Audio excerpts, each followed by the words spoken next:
नमस्ते मित्र। इस वीडियो में हम रेलवे ग्रुप डी से संबंधित कई सारे महत्वपूर्ण विषयों पर चर्चा करने वाले हैं। जैसे कि जो नॉर्मल स्टूडेंट है, जो एक सर्विसमैन नहीं है और जिनके पास सीसीए का सर्टिफिकेट नहीं है, उनके लिए कितना सीटें बच के रह गया। सीसीए और एक सर्विसमैन का कितना परसेंट सीटें खाली रह जाता है। इसके अलावा रेलवे ग्रुप डी का एग्जाम इतना डिले होने का मेन कारण क्या है, जुलाई तक क्यों चला गया, कहीं एजेंसी चेंज तो नहीं होगी, अर्थात एनएसईआरटी से टीसीएस को तो नहीं मिल गया। इसके अलावा और एक महत्वपूर्ण विषय है जिस पर संशय बना हुआ है। 10 मार्च को रेलवे के नोटिफिकेशन में मेडिकल स्टैंडर्ड को लेकर जो कहा गया है कि हम आईआरएमएम को फॉलो करेंगे। इसको लेकर बहुत बड़ा कंफ्यूजन बना हुआ है कि आईआरएमएम क्या है, अर्थात ओरिजिनल नोटिफिकेशन के अनुसार रेलवे मेडिकल स्टैंडर्ड होगा या नया वाला होगा। तो इन सारे विषयों पर चर्चा करेंगे, वीडियो के अंत तक बने रहिए। फ्रेंड्स, टॉपिक में जाने से पहले हम थोड़ा चर्चा कर लेते हैं कि एनटीपीसी रिवाइज रिजल्ट और ग्रुप डी जो सीबीटी 2 हटाने के अलावा, क्योंकि ये दोनों पहले से ही तय था कि मान लिया जाएगा, लेकिन इसके अलावा जो ईडब्ल्यूएस वाला मैटर था और मेडिकल स्टैंडर्ड से रिलेटेड जो मुद्दा था, ये दोनों में थोड़ा संशय बना हुआ था। लेकिन 10 मार्च में नोटिस निकालने के बाद आपका ईडब्ल्यूएस वाले मैटर को तो पूरी तरह क्लियर कर दिया गया, लेकिन मेडिकल स्टैंडर्ड को भी क्लियर किया गया, लेकिन स्पष्टता के साथ नहीं कहने के चलते थोड़ा कंफ्यूजन बना हुआ है। इसकी चर्चा हम वीडियो में आगे करेंगे। और फ्रेंड्स, और आप सभी का मेहनत आखिरकार रंग लाया। सभी ने कोई मेल के माध्यम से, कोई ग्रीवेंस से, कोई अपने कमेटी के समक्ष अपना बात रख के अपने अपने माध्यम से बातों को रखे और आखिर में लगभग मांगे मान ली गई। और हम भी गए थे, जब धनबाद कमेटी आई थी उसका वीडियो में हम इस चैनल में अपलोड किए थे। तो आप सभी का मेहनत रंग लाया, इसके लिए आपको तहे दिल से धन्यवाद देना चाहते हैं सभी मित्रों को। और आगे भी ऐसी एकजुटता बनाए रहना चाहिए। चलिए टॉपिक पर आते हैं।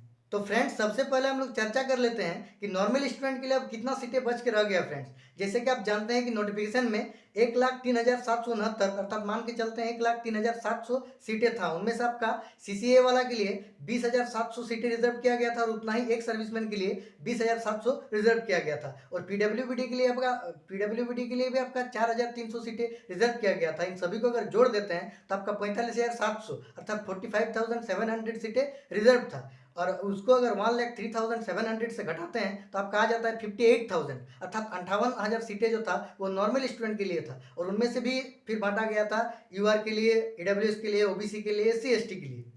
फ्रेंड्स, जो 2018 में ग्रुप डी के लिए लगभग 62,000 वैकेंसी था, उसमें से भी लगभग आपका 12,500 सीसीए वाला के लिए और आपका 12,500 एक सर्विसमैन के लिए रिजर्व किया गया था। उसका जब हम पैनल लिस्ट देखे थे, उसमें से मिनिमम क्वालिफाइंग कट ऑफ रहने के बावजूद भी 60 से 70% सीटें खाली रह गई थी। फ्रेंड्स, इस बार भी आप देख सकते हैं, हालांकि उतना नहीं जाएंगे क्योंकि सीसीए वाला जो है, कोर्स कंप्लीटेड एक्ट अप्रेंटिस वाला, उन लोगों के लिए नया नोटिस निकालकर पीईटी हटा दिया गया है और आपका वेटेज भी देने की बात कहा गया है। तो इसमें से उतना नहीं जाएंगे, लेकिन कुछ फिर भी खाली रहेंगे। और इसके अलावा जो एक सर्विसमैन है, उसमें भी बहुत सारे पोस्ट खाली रहेंगे। तो इसमें जो दूसरे कैटेगरी का विद्यार्थी है उसको मौका देना चाहिए, क्योंकि 4 साल मेहनत के बाद जो थोड़े बहुत नंबर से, जैसे 0 पॉइंट समथिंग या 1-2 नंबर से छूट जाते हैं, उनको ये वैकेंसी, ये उनको ये जॉब मिल सके। फ्रेंड, और ये खाली सीटें बैकलॉग में नहीं जाना चाहिए। बैकलॉग में जाने का अर्थ ये होता है कि आने वाले नए वैकेंसी में ये सारी सीटें जुड़ जाना। अब हम लोग आते हैं फ्रेंड्स सबसे महत्वपूर्ण विषय पर कि ग्रुप डी का एग्जाम इतना डिले क्यों हो गया।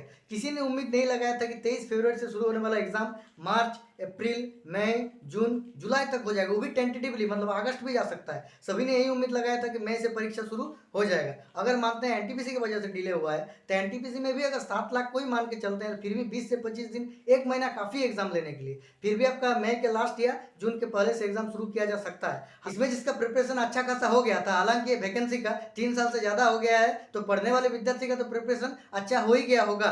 तो उन सारे विद्यार्थी जिनका 70, 75, 80 मॉक टेस्ट में आ रहा था, इतना डिले देखने के बाद तो पूरी तरह डिमोटिवेट हो गए हैं, पढ़ने का जुनून ही नहीं आ पा रहा है। हालांकि बहुत सारे विद्यार्थी का कहना है कि एग्जाम इसलिए डिले हुआ क्योंकि एग्जाम कंडक्टिंग एजेंसी अब ग्रुप डी का टीसीएस हो गया। टीसीएस जून तक व्यस्त है, तो जुलाई से टीसीएस कराएंगे, क्योंकि कमेटी के समक्ष बहुत सारे विद्यार्थी के द्वारा ये बात रखा गया था कि ग्रुप डी का जो एग्जाम कंडक्टिंग एजेंसी है, एनएसईआरटी से लेकर टीसीएस को दे दिया जाए, वही हम लोग के लिए बेस्ट है। लेकिन फ्रेंड्स, हमको नहीं लगता कि ऐसा है, क्योंकि ये अगर ऐसा होता तो ये नोटिस में ये बात कह दिया गया होता। और फ्रेंड्स, जो एनएसईआरटी है, अपने प्रोसेस के माध्यम से, अपने जो प्रोसेस उससे गुजर के एजेंसी प्राप्त, ये ग्रुप डी के एग्जाम कंडक्टिंग एजेंसी बने हैं। फ्रेंड्स, अब हम लोग बात कर लेते हैं मेडिकल स्टैंडर्ड पर। जैसे कि आप जानते हैं कि 10 मार्च को रेलवे की तरफ से नोटिस दिया गया था, उसमें मेडिकल स्टैंडर्ड से रिलेटेड एक पॉइंट लिखा हुआ था, जिसमें यह कहा गया था कि जो हम रेलवे मेडिकल स्टैंडर्ड है वो आईआरएमएम के अनुसार फॉलो करेंगे और उन्हीं के अकॉर्डिंग सारे मेडिकल स्टैंडर्ड रखा जाएगा। सीधा सीधा यह बात नहीं लिखा गया था कि हम जो मेडिकल स्टैंडर्ड है वो ओरिजिनल नोटिफिकेशन के अनुसार रखेंगे। अब हम लोग सबसे पहले समझते हैं कि आईआरएमएम है क्या। आईआरएमएम यानी इंडियन रेलवे मेडिकल मैनुअल। ये समझिए कि एक रेलवे मेडिकल के लिए कॉन्स्टिट्यूशन है, एक संविधान है। इसी में सभी पोस्ट का जो मेडिकल स्टैंडर्ड है क्या होना चाहिए ये दिया हुआ रहता है। जब भी कोई वैकेंसी निकलता है तो इसी आरएमएम को देखा जाता है कि आरएमएम में इस पोस्ट के लिए कौन सा मेडिकल स्टैंडर्ड दिया हुआ है। उसमें सब दिया हुआ है कि C1 में क्या रहना चाहिए, कौन कौन सा पोस्ट रहना चाहिए, B1 में कौन कौन रहना चाहिए, B2 में, C2 में, 3 में, 1 में, सारी चीज़ उसमें दिया हुआ रहता है फ्रेंड्स। अब सबसे बड़ा बात यह है कि जो 2019 का ग्रुप डी का नोटिफिकेशन था वो इसी को देखकर निकाला गया था। मतलब इसमें जो मेडिकल स्टैंडर्ड दिया हुआ था उसी को ग्रुप डी के जो नोटिफिकेशन है उसमें रखा गया था फ्रेंड्स। और उसमें नीचे लिखा भी हुआ था कि आप जो है वो पारा नंबर 5 वॉल्यूम 1 को देख सकते हैं इसमें फ्रेंड्स। अब इसमें डाउट इस बात को लेकर है कि 2019 में आपका जो एक कॉम्पेंडियम में ये कहा गया था कि उसमें कुछ चेंजिंग किया गया था। मतलब जैसे हॉस्पिटल असिस्टेंट का है, डिपो डिस्टर का है, इसमें आपका पहले C1 था लेकिन उसको B1 कर दिया गया था। लेकिन उसमें कोई आरएमएम का उल्लेख नहीं किया गया है कि आरएमएम का है। अब सबसे बड़ा कंफ्यूजन बात ये भी है कि रेलवे ने भी ये बात को क्लियर नहीं किया है कि ये मेडिकल स्टैंडर्ड ओरिजिनल के अनुसार रहेगा। लेकिन जो ओरिजिनल नोटिफिकेशन को है वो आरएमएम के अनुसार ही उसी को फॉलो किया गया है। तो हम लोग देखिए ये तो हमको भी लग रहा है कि जो ओरिजिनल नोटिफिकेशन के अनुसार ही फॉलो किया गया है उसी को रखा जाएगा। लेकिन फिर भी बहुत सारे विद्यार्थी का डाउट है तो आप एक काम कर सकते हैं, उसमें आरटीआई लगा सकते हैं। आरटीआई बहुत लगाया भी गया है, आप भी लगाए, अगर डाउट है डायरेक्टली पूछ सकते हैं कि जो ओरिजिनल नोटिफिकेशन के अनुसार मेडिकल स्टैंडर्ड को रखा गया है या नहीं। और आप ये भी डायरेक्टली पूछ सकते हैं, पोस्ट का नाम लिख दे सकते हैं और सीधा पूछ सकते हैं कि इस पोस्ट का मेडिकल स्टैंडर्ड क्या है। जैसे आप नॉर्मली पूछ सकते हैं हॉस्पिटल असिस्टेंट का या जो मैकेनिकल वर्कशॉप है उसका, आप डायरेक्टली ये पूछ सकते हैं फ्रेंड्स। या तो आप जो रेलवे का बोर्ड है वहाँ भी आप कॉल करके कॉन्टैक्ट अस दिया हुआ रहता है, आप थोड़ा इसमें जानकारी ले सकते हैं, ट्राई कर सकते हैं अगर वो लोग कुछ बता पाते हैं तो। और जैसे ही हमको कुछ नया जानकारी इसके बारे में मिलता है आपका अपडेट कर देंगे।